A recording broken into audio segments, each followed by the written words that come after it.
Let us tear the veil off this illusion right now. You have been sold a lie that relationships simply happen to you, that love is a passive state you fall into, like quicksand, and if you are lucky, you stay there. But let me tell you the brutal, honest truth, love is not a destination. It is a verb. It is an action. And the number one predator stalking your marriage is not infidelity. It is not money problems, and it is not even the stressors of raising children. The number one predator is apathy. Apathy is the silent termite that eats the foundation of your house while you are busy decorating the living room. Apathy is the slow, creeping poison that convinces you that fine is acceptable. But let me ask you something. Have you ever met a couple who described their marriage as fine and actually looked happy? No? Fine is a funeral dressed in casual clothes. Fine is the surrender flag. When you are fighting, at least you are still in the arena. At least there is passion, there is fire, there is engagement. But when you become indifferent, when you stop caring enough to raise your voice, stop caring enough to be heard, stop caring enough to be angry, that is when the relationship has flatlined. This is why I am calling upon you to make a vow of active violence. Violence against indifference, violence against complacency, violence against the mundane routine that has turned your lover into a piece of furniture. I want you to imagine a warrior entering a battle. Does he walk onto the field with his sword dragging on the ground, his eyes half closed, mumbling about the weather? No, he is alert. His senses are heightened. His adrenaline is pumping. He is looking for the enemy. And in your marriage, the enemy is not your spouse. The enemy is the distraction. The enemy is the phone that buzzes during dinner. The enemy is the Netflix show that you binge watch to avoid talking. The enemy is the comfortable silence that has become a chasm. I am asking you to wage war on that. I am asking you to make a conscious, deliberate, ferocious decision to interrupt the autopilot that has hijacked your relationship. Think about the moment you fell in love. Do you remember it? You could not keep your hands off each other. You could not stop talking. You stayed up until 3 inches in the morning just to hear their voice. You hung on every word, every gesture, every laugh. Where did that version of you go? Did it die? Or did you just bury it under the weight of responsibilities and excuses? Active violence is the act of exhuming that passionate person and bringing them back to life. It means that when your partner walks through that door after a brutal day, you do not just grunt from the couch. You put the device down. You stand up. You look them in the eye as if they just walked off a plane after being gone for a year. You make them feel seen, not as an obligation, but as a miracle. It means you interrupt the default setting of your day. If you usually walk past the kitchen without touching them tonight, you stop. You wrap your arms around them. You breathe them in. You remind your nervous system that this person is the most important project you will ever work on. This is not about grand gestures. It is about micro moments of intentionality. It is about the small, violent acts of choosing them over the noise. Can you do that? Can you make the choice right now to never let them become a ghost in your own house? Because apathy does not announce itself with a trumpet, it whispers. And if you do not actively fight it, you will wake up one day next to a stranger and wonder where the years went. Do not let that be your story. Choose violence, the beautiful, loving, life-giving violence of engagement. Let us shatter this dangerous illusion that has been fed to you by a world obsessed with quantity over quality. You've been told that you need vacations, you need date nights, you need weekends away, you need elaborate surprises to keep the fire burning. And while those things are wonderful, let me expose the trap. Waiting for the perfect moment is the fastest way to let your relationship wither on the vine. You do not have the luxury of waiting for next month or next anniversary to reconnect. Life is happening right now, in this very breath. And if you are not seizing the small windows of opportunity that present themselves every single day, you are actively choosing to let your marriage starve. This is why I am giving you the second key. And I want you to latch on to this with everything you have, the 5-minute miracle. I can already hear the objections rattling around in your head. I am too busy. I am exhausted. We have children screaming in the background. The bills are piling up. Stop. Just stop. You are telling me you cannot find 5 minutes. You have 5 minutes to scroll through social media, comparing your life to strangers. You have 5 minutes to complain about traffic. You have 5 minutes to worry about things you cannot control. But you cannot find 5 minutes to look into the eyes of the person who promised to stand by you through sickness and health. That is not a time problem. That is a priority problem. And what you prioritize is what you value. Let me reframe this for you. 5 minutes is 300 seconds. In 300 seconds, a firefighter can rescue a family from a burning building. In 300 seconds, a surgeon can make an incision that saves a life. In 300 seconds, an athlete can score the winning goal. And you are telling me that in 300 seconds, you cannot rescue your marriage? You can. You absolutely can. But it requires a shift in mindset. It requires understanding that intensity of presence far outweighs the length of time. Here is how the 5-minute miracle works. You do not need to schedule it. You do not need to prepare for it.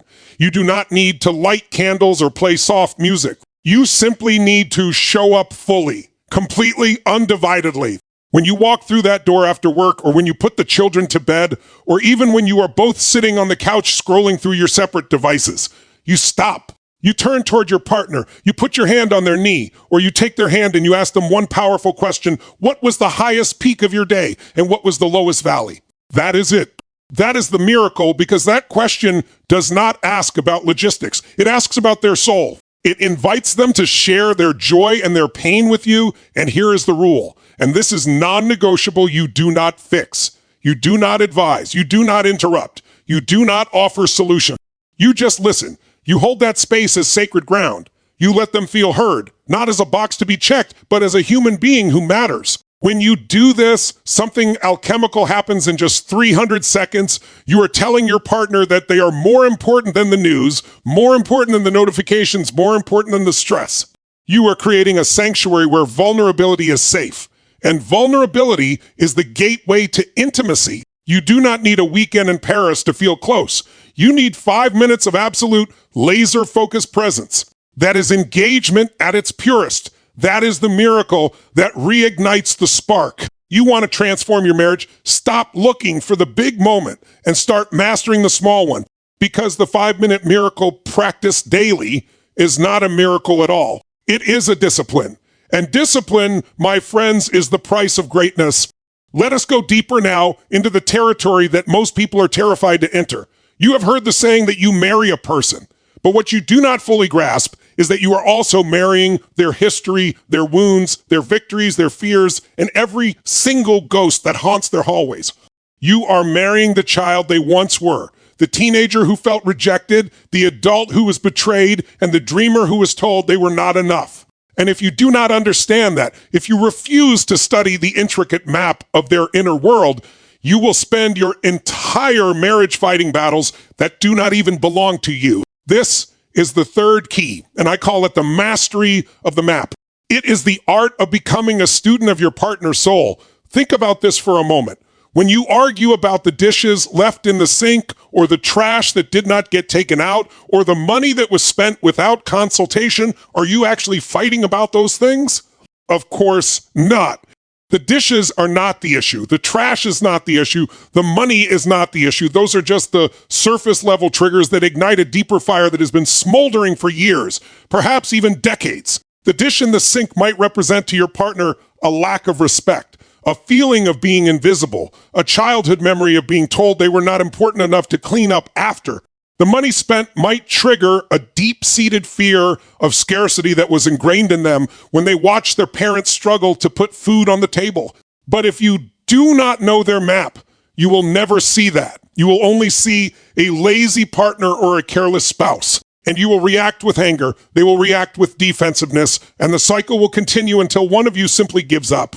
The mastery of the map requires you to become obsessed with understanding what lies beneath the surface. It requires you to ask questions that go beyond the mundane. Not how was your day, but what is the fear that is whispering to you right now? Not why are you upset, but what is the story you are telling yourself about this situation?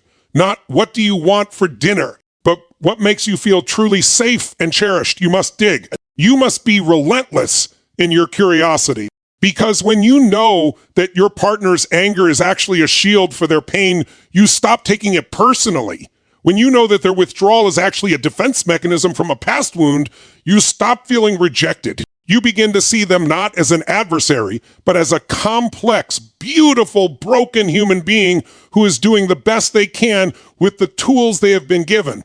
This is engagement at the highest level. It is the courage to look at your partner and say, I see you. I see the struggle you are carrying. I see the child inside you who is still hurting. And I am not afraid of any of it. I am here and I will not run away. That is the kind of love that heals. That is the kind of love that transforms a marriage from a transactional partnership into a sacred bond. So I ask you, are you willing to study the map? Are you willing to learn the landscape of their heart so thoroughly that you can navigate any storm together? Because if you are not, you will keep crashing into the same rocks, wondering why the water is so rough. But when you master the map, the rough waters become merely a part of the journey, and you become the captain who knows exactly how to steer your ship to safety. That is power. That is connection. That is the third key. Now we arrive at the fourth key, and I must warn you, this is where the rubber meets the road. This is the uncomfortable territory that most people will do anything to avoid because it requires looking into a mirror that reveals everything you have been hiding from. I call this the mirror of accountability, and it is the single most transformative practice you can adopt. But it is also the most brutal because it demands that you stop pointing your finger outward and start pointing it directly at your own chest. For years, you have been conditioned to believe that your problems are someone else's fault. Your spouse does not listen. Your spouse does not appreciate you. Your spouse is too cold, too hot, too distant, too clingy. But let me ask you a question that will sting. If your spouse is the problem and you have been complaining about them for years, why are they still the same? Because the only person you can change is the one staring back at you in the mirror. The mirror of accountability is about radical, unflinching ownership. It is about looking at every dynamic in your marriage and asking yourself, what is my part in this? How am I contributing to the very thing I am complaining about? You want to know why they do not listen. Perhaps because you have stopped speaking in a way that invites listening. You want to know why they do not appreciate you. Perhaps because you have stopped doing the things that made you appreciable in the first place. You want to know why they are distant. Perhaps because you have built walls of your own that you refuse to acknowledge. This is not about blame. This is about power. Because when you accept that you have the power to change the energy you bring to the relationship, you stop being a victim and you become a leader. And leaders do not wait for the environment to change. They change the environment. Think about this with absolute clarity. A marriage is a dance. Now, it takes two people to create a dance, but it only takes one person to change the steps. If you are tired of stepping on each other's toes, you do not wait for your partner to learn new choreography. You change your own rhythm. You shift your weight. You adjust your posture. You lead with a different intention. And when you do that, the entire dance changes because your partner is forced to respond to your new movement. That is the law of energy. You cannot pour poison into a well and expect to drink clean water. You cannot bring anger, resentment, and criticism to the table and expect to receive love, warmth, and tenderness in return. The energy you emit is the energy you attract. If you want a different marriage, you must become a different person within that marriage. This is where the engagement becomes visceral. I am asking you to stop looking at their faults and start looking at your reactions. When they trigger you, do you explode or do you breathe? When they disappoint you, do you withdraw or do you lean in when they make a mistake? Do you condemn or do you understand? The mirror does not lie. It shows you exactly who you are in those moments. And if you do not like what you see, you have the power to change it. Not tomorrow, not next week, right now. In this breath, you can decide that you will no longer be the victim of their moods. You can decide that you will be the anchor of calm in the storm. You can decide that you will be the source of your own solution. That is the mirror of accountability. It is the key that unlocks your power. And when you take that power, you stop waiting for them to change and you start changing the world around you. That is engagement. That is leadership. That is the fourth key. Let us talk about the economy of your relationship because make no mistake, your marriage operates on a currency just as real as the money in your bank account. Every single interaction, every glance, every word spoken or withheld is a transaction. And just like a financial institution, your marriage has a balance sheet. There are deposits and there are withdrawals. And I am here to tell you that most marriages are not failing because of one catastrophic event. They are failing because they are bankrupt. They are overdrawn. They have been making withdrawals for years without ever making the deposits to cover them. This is the fifth key, and I call it the bank of emotional currency. It is the practice of building such a massive surplus of appreciation, admiration, and affection that the petty arguments, the minor frustrations, and the inevitable conflicts do not even register on the scale. Think about how you treat a stranger versus how you treat your spouse. It is a tragic irony, is it not? You would never speak to a colleague the way you speak to your partner when you are tired and stressed. You would never roll your eyes at a friend who makes a small mistake. You would never ignore a neighbor who is trying to tell you something important. But with your spouse, the person who has given you their heart, their trust, their vulnerability, you have become careless. You have become lazy. You have forgotten that every critical remark is a withdrawal. Every sigh of exasperation is a withdrawal. Every time you choose the television over conversation is a withdrawal. Every time you dismiss their feelings as trivial is a massive withdrawal.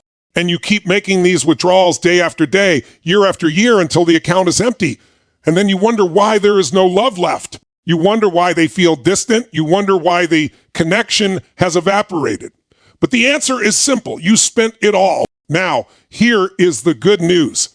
You can rebuild that account. You can make deposits that compound with interest. And it does not take grand gestures. It takes tiny, consistent, intentional acts of appreciation. When you notice that they have had a difficult day and you simply say, I see how hard you are working and I am so proud of you, that is a deposit. When you walk past them in the kitchen and you stop just for a moment to kiss the back of their neck and whisper, you look beautiful today, that is a deposit. When they tell you about their fears and instead of offering a solution, you simply say, I am here with you and we will get through this together. That is a massive deposit. These are not complicated. They are not expensive.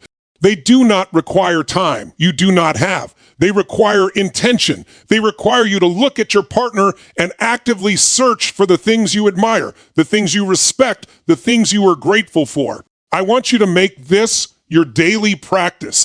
I want you to become the wealthiest person in the room, not in terms of money, but in terms of emotional generosity. Out-deposit your partner, out-love them, out-appreciate them, flood their account with so much positive currency that they are swimming in it.